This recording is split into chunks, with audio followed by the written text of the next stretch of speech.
and Charles Davis. Justin Tucker to kick off for Baltimore. Here's Tucker now out to kick this one away. This is taken at the 3. And a nice return sets him up pretty good here at the 30-yard line. The Steeler offense here about ready for their next drive. They have the ball here for the inaugural drive of the second half. Pretty big deficit, though. We'll see what adjustments were made in that locker room. And I never want to make something more important than it actually is, right? I don't want to create more hype than what is there. But this is I'm doing it, though. This is a really important drive. And we often talk about teams scripting plays to start a game. A lot of them script to start the second half, too. And they're scripting something that they expect to get them into the end zone and back into this game. We'll see if that script is a good one for them. Call it no gain there, and now they're looking at a 3rd and 13. Now Allen to throw. Throwing on 3rd and long. Nowhere to escape, and he goes down. The amount of sacks that they've absorbed in this game is absolutely extraordinary. Let's just face it. This offensive line, flat out, cannot handle this pass rush. It's been demonstrated time and time again.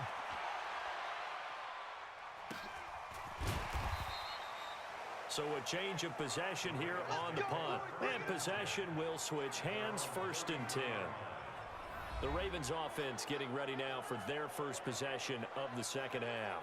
They were able to get the ball back here, didn't surrender any points. Now they'll look to add to that lead. Now, how about the boost the defense gave them? Going right out on the field, shutting them down, not giving up any points, and turning the ball back over.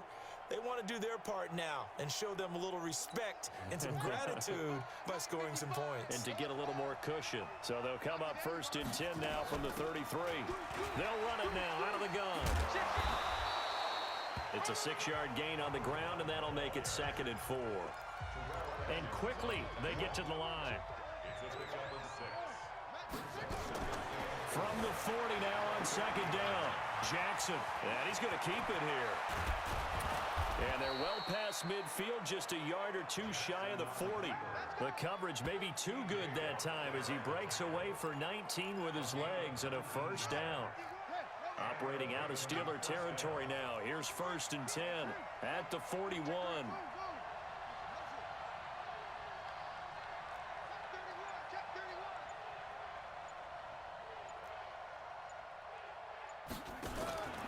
From the gun, it's Jackson. He's going deep for Brown. And that is incomplete. Showed off the arm strength there, but to no avail. 2nd down. Here now is 2nd and 10, again from the 41. Now they try the right side here. They'll fight forward for a couple down inside the 40. Tough first half for him, unable to put up the numbers he's used to producing. But with a guy like him, you and I both know it just takes a couple of explosive touches for him to make an impact on this game and on the stat sheet. Got a man, it's caught inside the 10. They're able to convert on 3rd down, and that sets up a 1st and goal. I guess that answers the question of whether or not they're going to try to play conservative and protect this lead in the 3rd quarter. And I think this is something we're seeing more and more of in the NFL. Teams not playing to protect leads. Under pressure, down he goes. Sacked at the 10. Give the sack to Lorenzo Carter. On any 1st and goal, the real estate to work with for the offense is really cut down, and the defense knows it. So they often bring heat and pressure, which they did on this play. Got him down for a loss. Not a big one, but any loss of yardage in this position is tough for an offense. They'll run it now out of the gun. And running room hard to come by here. He gets it down to the 8. After getting stuffed on 1st down, not much better there. 2-yard gain. In the first half, he was held in check on the ground, but despite that lack of production, they still have the lead. And they've got to feel fortunate about that. If they could actually get production from their lead horse, that would help open up this offense and widen this margin, too. The offense stays out there. A big challenge here from this far back, but they're going for it on 4th and goal. And now before they run this 4th down play, we're going to get a timeout. It's just their first, so 2 remaining as they burn one here in this 3rd quarter.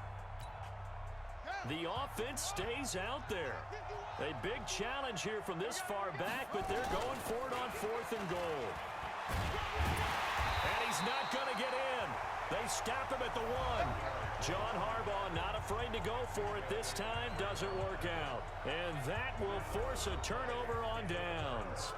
Well, their first 4th down attempt earlier was successful. This one backfires for a turnover on downs. I like their aggressiveness. I like what they're doing. They got it the first time they went for it. Why not a second time? I don't think they'll be daunted from attempting it again. If you're on the defensive side of the ball, though, any 4th down stop is a big momentum play.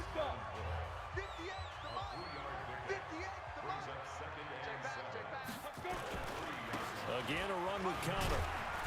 Nightmare afternoon continues. Call it a gain of 5 there on the run, but they'll remain a yard or 2 short here with 3rd down coming up. I'm coming for you, son. I'm coming for you, son.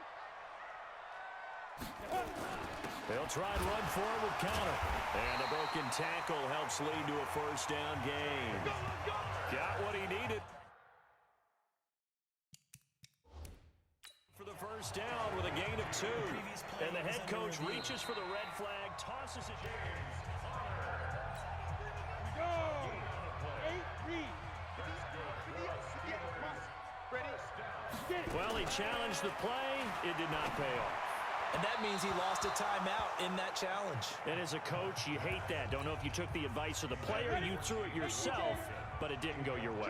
At the end of the day, it all comes back to the head coach. He has the final determination on whether to actually challenge the play or not. In this case, it didn't pay off for him. And that's got to be so heartbreaking. You throw that flag, you probably feel really confident, and then all of a sudden, boom, you lose the challenge. Yeah, when you take a look at it, you're throwing that flag because you believe you're going to be right. And when it comes back the other way, you have to regroup. Open man, Smith-Schuster, it's complete. And mark him down way up close to the 40 at the 39. That's good for 28 yards. I don't care how many times we see it. I still get a kick out of watching quarterbacks and receivers do the pass tree in pregame warm-up. But I always remember that when we go to practices, we see that after practices as well. They really tune it up, don't they? They tune it up. They know why they do it for these situations. 1st down. And they build that trust, and that's why they're able to find him in this type of a situation. On 2nd and 9. Allen, blitz coming, and down he goes.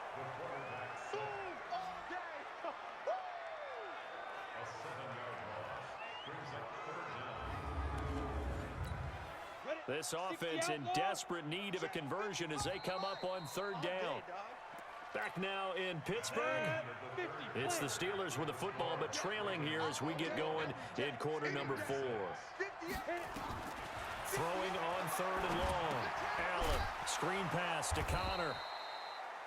And he'll lose yardage here, going down back at the 28. A 5-yard loss there is going to bring up 4th down. I love the intelligence the defense just showed there. Read their keys, saw the screen developing, ran to it, and smothered it. What a 3rd down stop by them.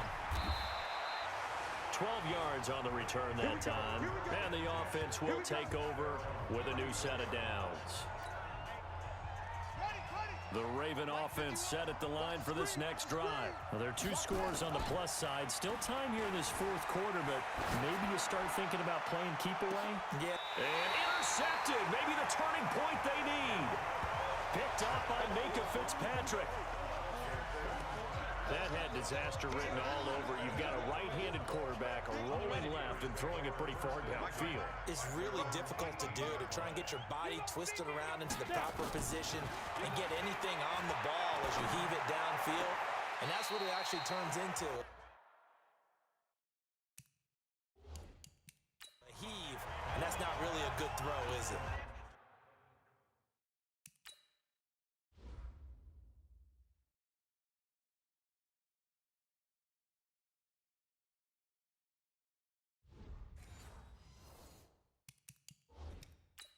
Good, and we saw the result.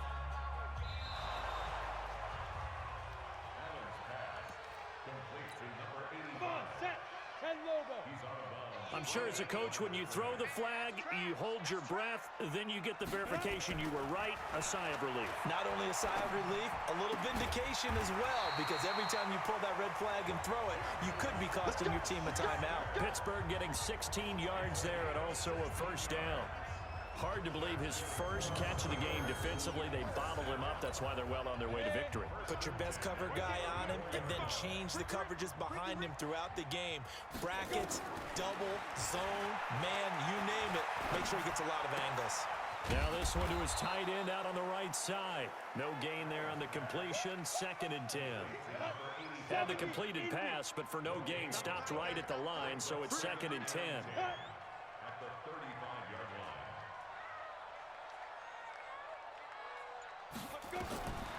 Here's Allen. Looking middle, and it's incomplete.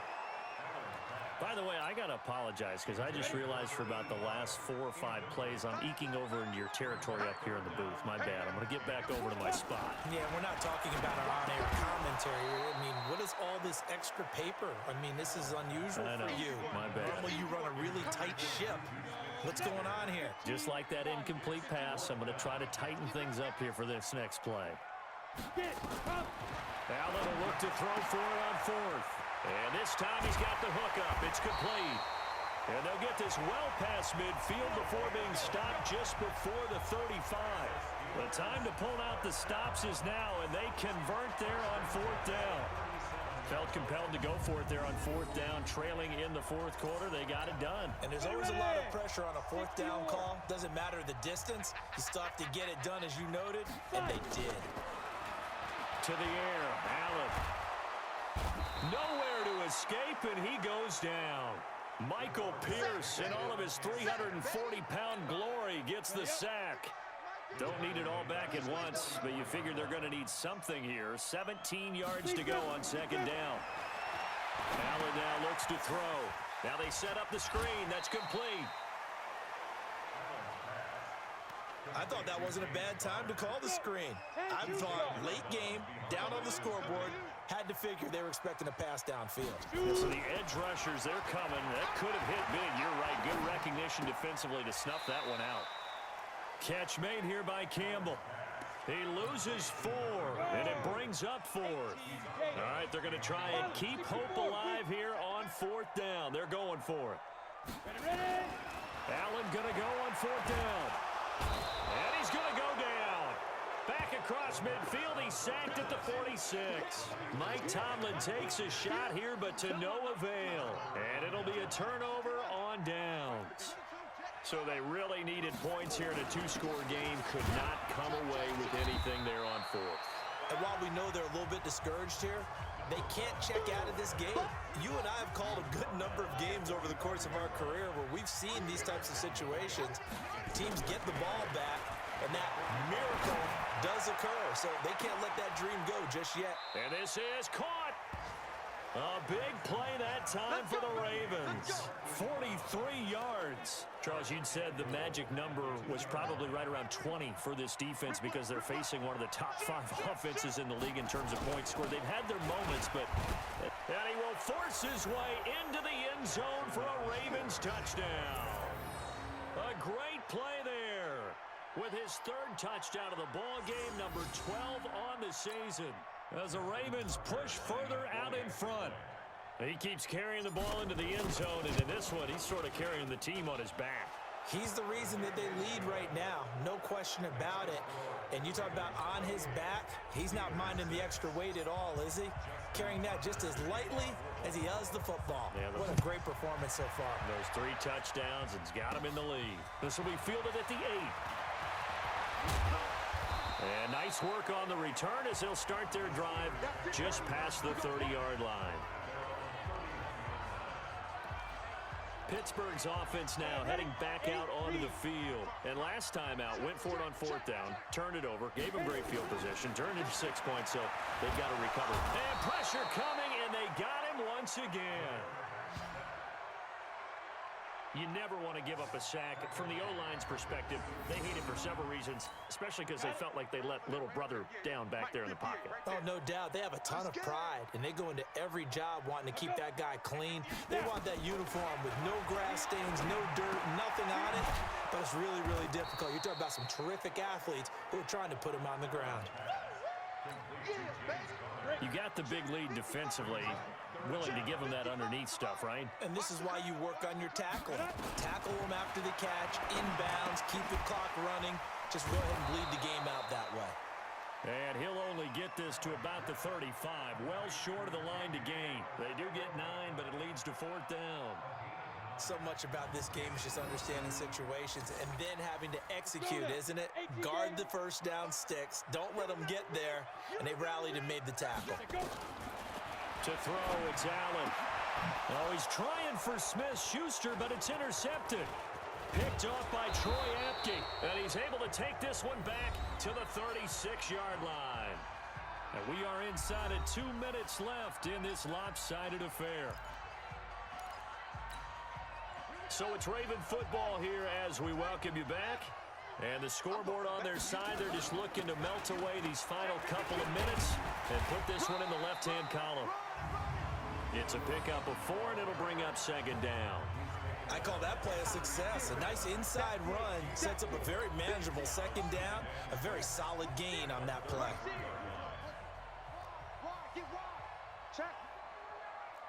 Check out route. Now a handoff here to his running back. Just a couple on the pickup there, and now it's 3rd down. And now they're in the hurry-up.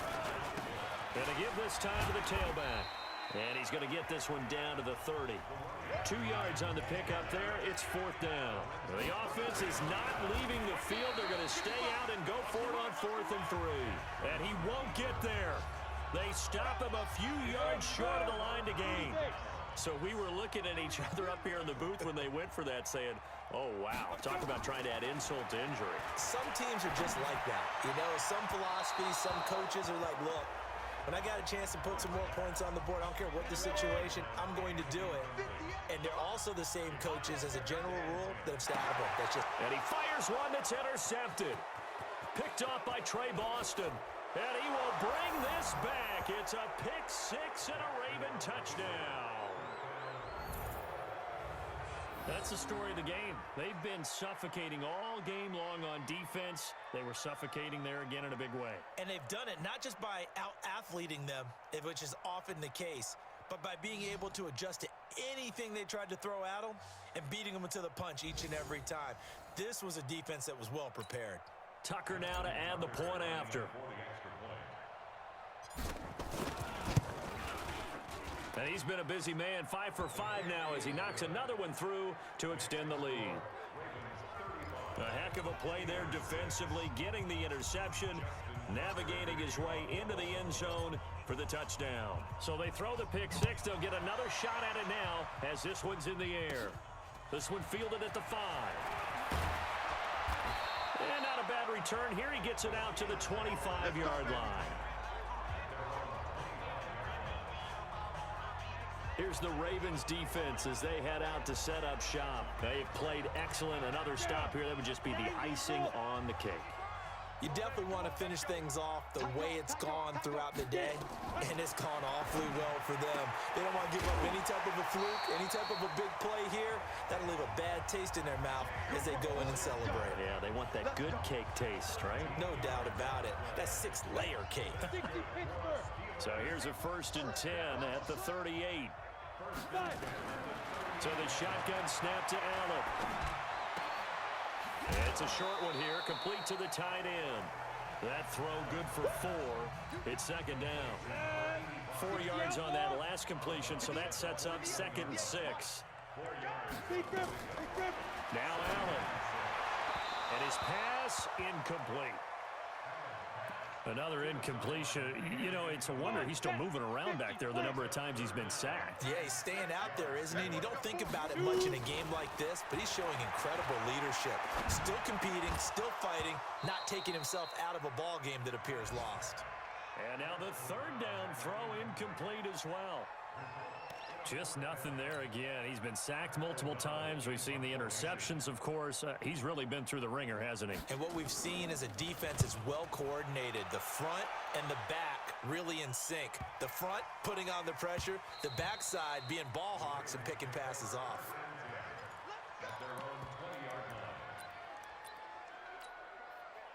The Raven offense set at the line for this next drive. And this game comfortably in hand. The scoreboard speaks for itself, but you still got your starting quarterback out there. When do you go to the backup? Let him get it. And he can't get rid of it. He's taken down. And the clock will now stop as a timeout is called with 5 seconds left. Coming up now on a 2nd and 15 following that sack. And despite the late lead, Jackson to throw. Steps away to his left. He's going deep for Brown. And it's incomplete. They're still throwing to the very end. But now this game is over. So the final seconds tick away in this Baltimore victory. And it was their defense that really made the statement after the break. They pitched the second half shutout. Yeah, think about the team that just got vanquished. They did score in the second quarter. Do you think they thought at all that that would be their last points of the game? No, but what a second half. The adjustment, whatever they did in the locker room, it certainly worked. It certainly did, and you're exactly right. Whether it was an adjustment, whether it was just more focus on what they planned to do going in, whether they just played better, whatever it was, it all came